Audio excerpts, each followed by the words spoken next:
Hello, ladies and gentlemen. Welcome back to another episode here on African Confessions. The following story that you're going to be listening to, it comes from a translation of a message that one of our admin received. And the translation reads like this. Hello, hi everyone. Can you please, Brother Nashi, post my own story as unknown? My name is Lerato, not a real name, and I am 31 years old. I do live here in Hammanskraal, and for the past few years, like I had been living a kind of a life that a lot of people, they do admire. Like I am someone that is naturally born beautiful, and I have been to places that most of the people, if I say it, won't even believe. I have dated guys that have made it in life. You name it, I have done it. But what people do not know is that some of the places where I have been to, those are places where it's like an OG, and men that are rich forcing you to do things that you do not want to do, things that are not moral. Those are the things that I have been forced to do.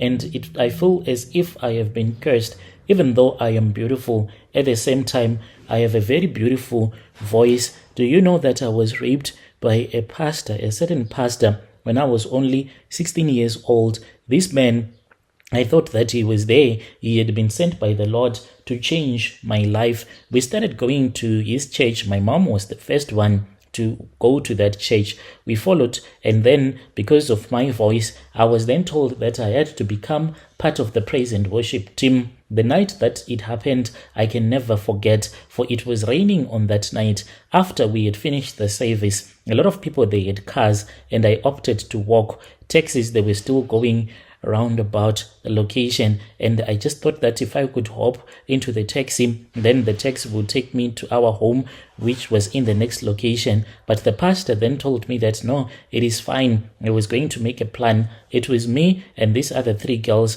He dropped them off until I was the only one left. And then he started driving, and he said, let me go and buy you some burgers. We went to McDonald's, and then he bought some for me. And on our way back, that was when he started touching me in an inappropriate manner, in which at that time I thought and I believed in everything that he was telling me, for he told me that this was nothing but true love, and he had a thing for me. We started dating, and this man slept with me, but he was just abusing me. By the time that I fell pregnant, the man then denied the pregnancy, and he said that the pregnancy was not his. It was like he had crushed me, and I stopped going to church until where I am right now. It is because of what happened to me when I was still very young. So I am here to confess something that I have done, some things that makes me to feel so terrible. But I made a choice, one that I can never take back,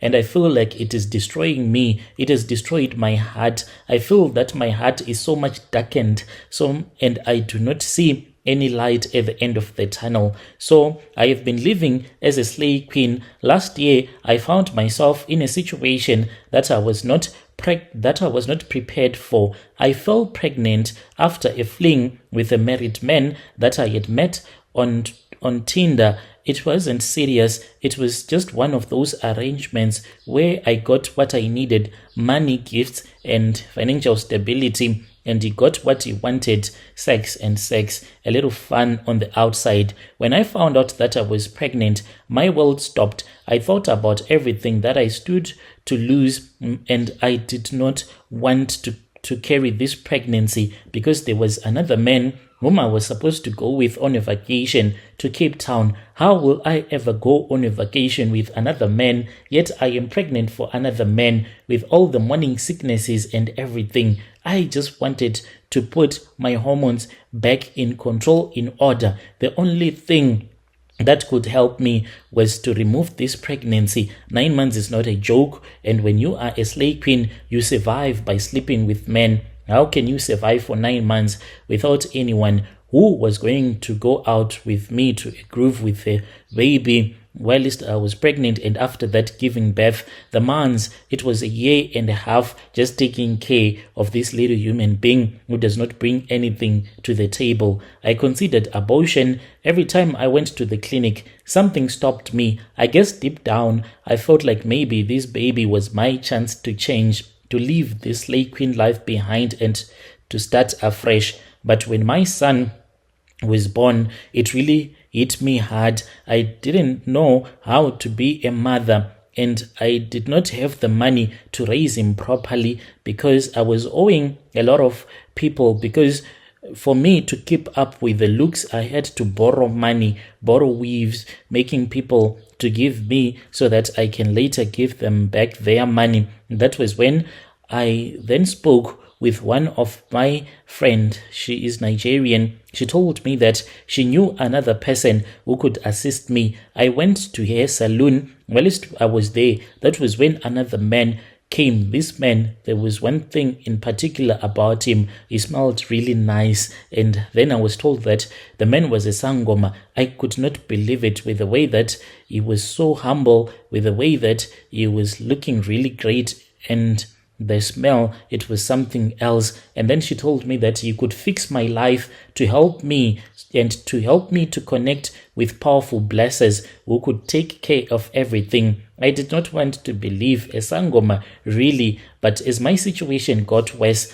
I then started to consider it. I made the appointment and went to see him. The sangoma was everything that I really wanted in life. I wanted him to give me cars, houses. I wanted the richest blesser to come and kneel down before me. What he suggested was that using my baby's placenta, somehow, I don't know why, I had frozen it. At that time when I had frozen my baby's placenta, I knew that it was wrong, but at the same time, I had heard of people doing these things, sacrificing animals or offering blood in rituals. So that is what I did. I handed over everything to him. Almost immediately, things started happening. Money began coming to me, and I then started getting myself real rich blessers. Some of them, they would just send random invites on my Facebook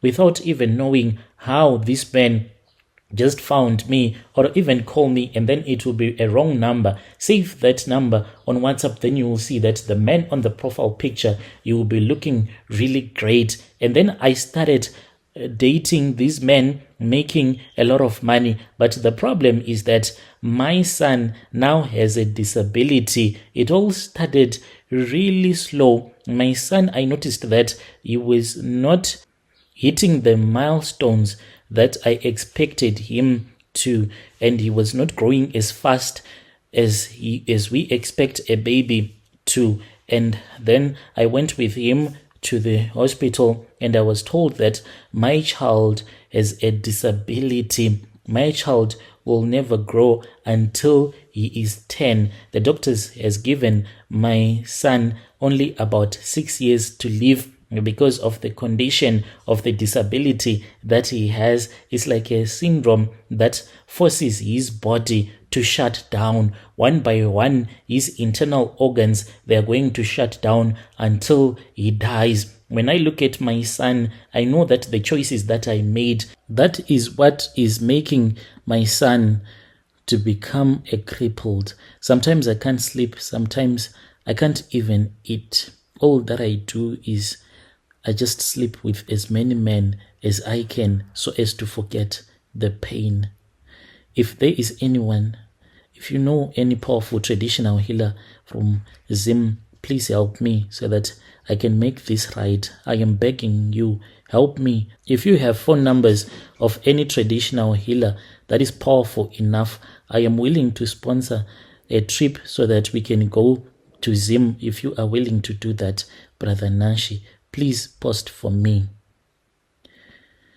Dear listeners, right there was a message that we received, and that was a translation that was sent to me. Strange things indeed, they do happen in this world.